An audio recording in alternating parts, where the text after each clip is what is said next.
আসসালামু আলাইকুম। সবাই কেমন আছেন? জীবনের অনেক সময় যায়, যে সময়গুলো আসলেই আপনার জীবনে কষ্ট নিয়ে আসে। আর যদি আল্লাহ পাক আপনাকে সুখ দেয়, দেখবেন অবশ্যই একদিন না একদিন আপনি সুখী হবেন। জানি না এই দিনটা আমার কবে আসবে।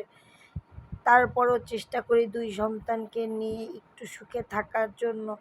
চেষ্টা করি মানুষের উল্টোপাল্টা কথা থেকে এড়িয়ে থাকার জন্য, চেষ্টা করি নিজেকে একাকিত্ব রাখার জন্য, আর চেষ্টা করি অন্যের উপকার করার জন্য। তারপরও দেখবেন মানুষ আপনার পিছনে লেগেই থাকবে।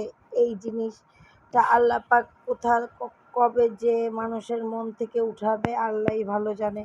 তারপরেও আল্লাহর কাছে হাজার হাজার শুকরিয়া।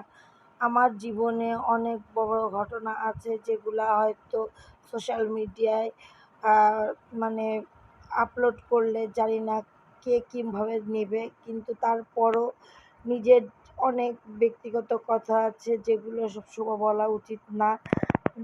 সবসময় বলা উচিত না, কারণ নিজের পার্সোনাল বিষয়গুলো মাঝে মাঝে নিজের কাছেই রাখা ভালো। আর সোশ্যাল মিডিয়া হলো এমন একটি জায়গা যেখানে আমি চেষ্টা করি একটু আনন্দ বা একটু বিনোদনের সাথে এই জীবনটা এনজয় করতে। আমার কাছে বিথিয়াপুর ভিডিওগুলো অনেক ভালো লাগে। আমার মনে হয় কবে আমি এরকম একটা কন্টেন্ট ক্রিয়েটর হতে পারবো আমি জানি না। সেদিন আল্লাহ পাকের কাছে আমি হাজার হাজার শুকরিয়া জানাবো। আর আল্লাহ পাক আমাকে যেভাবে রাখছে আলহামদুলিল্লাহ। হয়তো অনেক বড় বাড়ি না, কিন্তু তারপরেও আমার একটা ছোট্ট বাড়ি আছে, এটাই আমার কাছে অনেক কিছু।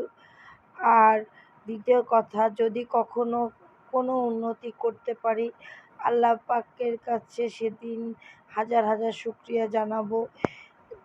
এই কথা বলতে বলতে আমার রান্নাবাড়া প্রায় শেষ হয়ে যাচ্ছে।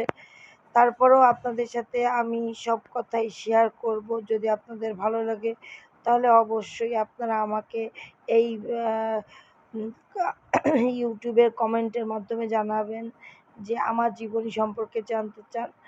তাহলে অবশ্যই আমি আমার জীবনীগুলো আপনাদের সাথে শেয়ার করব। এতটুকু বয়সে একটু বলতে পারি যে আমার জীবনীটি শুনলে কারো যে একদম খারাপ লাগবে না, বা কারো যে একদম ভালো লাগতেও পারে, নাও লাগতে পারে। কিন্তু একটা কথা হলো কি, সবসময় সবাইকে দোষ দেওয়া ঠিক না। আল্লাহ পাকের কাছে হয়তো আমি একজনের কাছে শুনেছিলাম যে আল্লাহ পাক কাউকে নিয়ে যায়। আল্লাহ হাফেজ।